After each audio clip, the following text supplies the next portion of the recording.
Iran का फ़िज़ाई दिफ़ाई निज़ाम America और Israel के ड्रोन्स के लिए कातिल बन गया। 80 जदीद तरीन ड्रोन्स ईरान ने मार गिराए। ताज़ा तरीन सूरत हाल क्या है, आमिर रज़ा से बात करते हैं। आमिर भाई, 80 ड्रोन्स मार गिराए हैं और उनमें से कुछ ड्रोन्स ऐसे हैं जिन्हें बिल्कुल सही हालत में अपनी तहवील में भी ले लिया गया है। जी बिल्कुल, ये बात ठीक है क्योंकि डोनाल्ड ट्रंप ने 2 दिन पहले ही कहा था कि हमने ईरान का जो फ़ज़ाई दिफ़ाई निज़ाम है उसको ख़त्म कर दिया, यानी तबाह कर दिया है। और अब हम आज़ादाना तरीके से हमारे ड्रोन्स और जहाज़ जो हैं वो जाएंगे और इसी जोम में इसराइल ने जो है अपने फ़ज़ाई हमले जो हैं ड्रोन्स के ज़रिए शुरू किए।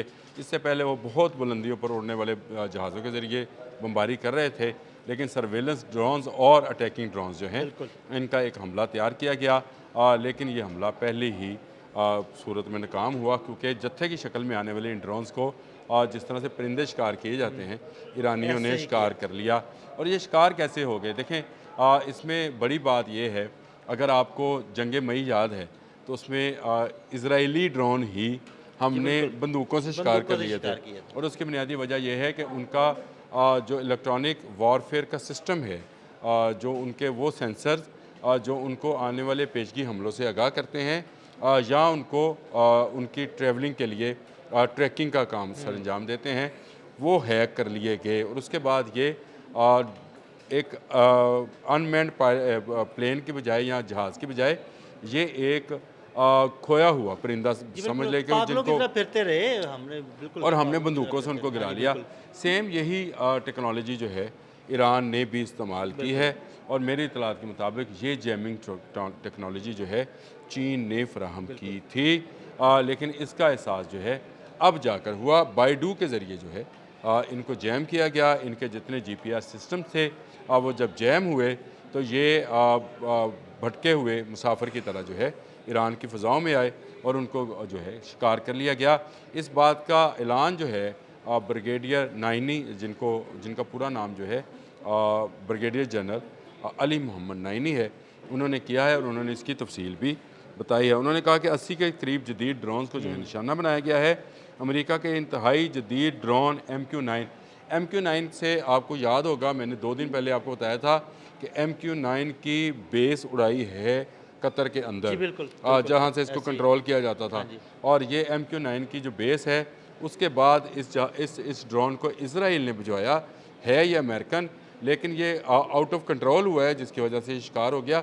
ये बहुत जदीद है, ये 50,000 फुट की बुलंदी पर परवाज़ हाँ कर जी। सकता है। ये बहुत जदीद ड्रोन था, लेकिन इसको भी गिरा लिया गया। इसके अलावा उन्होंने हर्मेस 900 और 450 दो एक ड्रोन हैं, ये इसराइल के हैं। ये दोनों दो ड्यूल जो है पावर रखते हैं, यानी ये हमलावर भी हैं और ये जो है सर्वेलेंस भी करते हैं। लेकिन ये वापस जाते हैं, ये अब वापस नहीं जा सके। सही। और हर्मेस जो है उसको कंट्रोल करने के बाद, उसका जीपीएस सिस्टम कंट्रोल करने के बाद, ईरानियों ने कामयाबी के साथ हर्मेस 900 को अपने पास उतार वाह! लिया। यानी अपने पास उतार लिया, देखिए टेक्नोलॉजी उनके पास आ गई। ये आपने बिल्कुल आपने ठीक कहा। ये एक सालम हालत में मिलने वाला हमस जो है, ये ईरानियों के लिए बहुत काम की चीज़ होगा। ना सिर्फ ईरानियों के लिए बल्कि चाइनीज़ के लिए भी, बिल्कुल। क्योंकि ये इस वक्त तक का इसराइल का सबसे जदीद ड्रोन है। और अगर इसकी टेक्नोलॉजी जो है इसको रिवर्स इंजीनियरिंग में ले जाया गया, तो ईरान जो है, जो कि पहले ही ड्रोन तजर्बात में बाकी दीगर ममालिक से आगे है, बहुत आगे है। वो इस टेक्नोलॉजी को भी पकड़ लेगा। इससे दो चीज़ें होंगी, एक तो ये कि किन सैटेलाइट्स के ज़रिए इसकी सर्वेलेंस की जा रही थी बिल्कुल। और उनको जैमिंग करने का जो है कोड क्या होगा। वो जो चीज़ें हैं, ये आइंदा मेरा ख्याल है आने वाले वक्त में ईरान और अमेरिका दोनों को ड्रोन भेजने से रोकेंगी। और ये अनमैन्ड पायलट जो हैं, ये बहुत ख़तरनाक है। अगर आपने शायद 136 देखा हो, तो ये खुदकुश जो हैं ये इंतहाई ख़तरनाक है। इवन जहाज़ों से भी ज़्यादा ख़तरनाक है, जिनको पकड़ा भी जा सकता है, गिराया भी जा सकता है, लेकिन ये नहीं गिर रहे उनसे। तो ये वो मामला है जिसको लेकर नाइनी ने ऐलान किया। और बाकायदा उनके जो सोशल मीडिया अकाउंट है, ट्वीट है, उसमें उसको ट्वीट कर दिया गया है और बताया गया है कि इतनी बड़ी तादाद में पहली मरतबा इसराइल और अमेरिका के मुश्तरका ड्रोन्स जो हैं उनको गिराया गया है। ईरान को पहली बड़ी कामयाबी, अगर मैं ये कहूँ उसको, कि नए जो सुप्रीम लीडर हैं मुज्तबा ख़ामेनी, उनके आने के उनके बाद आने के बाद। ये पहली सलामी जो है पासदारान इस्लाम ने पासदारान इनकलाब ने दी है। और इसमें वो इतने ज़्यादा 80 के करीब ड्रोन्स को गिरा कर ये साबित किया है कि ईरान का एयर डिफेंस सिस्टम इस वक्त भी ना सिर्फ मौजूद है बल्कि इंटैक्ट है। किसी सेटेलाइट सिस्टम के साथ जो आने वाले इस तरह के सर्वेलेंस और अटैकिंग ड्रोन्स को जो है पकड़ सकता है। तो ये मैं समझता हूँ कि मुश्तबा जो हैं इनके आने के बाद जहाँ ईरान की अटैकिंग पावर जो है उसमें इजाफा हुआ होगा, क्योंकि वो डिफेंसिव खुद पावर भी में भी इजाफा हुआ है। इसी तरह आपने मेरे मुंह के अल्फाज ले लिए कि उनकी डिफेंसिव जो पावर है उसमें भी इजाफा हुआ है। और इसमें डोनाल्ड ट्रंप की ये बात कि ईरान का जो है तमाम दिफाई निज़ाम जो है वो ख़त्म कर दिया गया है, उसकी भी नफ़ी हो गई है आज। कि इतने ज़्यादा तादाद में ड्रोन्स को गिरा लेना जो है, मैं ये समझता हूँ कि ईरान का एयर डिफेंस सिस्टम जो है ये मजबूत है। और इतना मजबूत है कि अभी तक अमेरिका इतने हमलों के बावजूद मोर देन 4000 अटैक्स हैं अगर देखा जाए इस वक्त तक जो ईरान पर हुए हैं, इसके बावजूद अगर उनका ये सिस्टम मौजूद है। उन्होंने आज 2 बैलिस्टिक मिसाइल मज़ीद फायर किए हैं, इसका मतलब उनके बैलिस्टिक मिसाइल्स मौजूद हैं।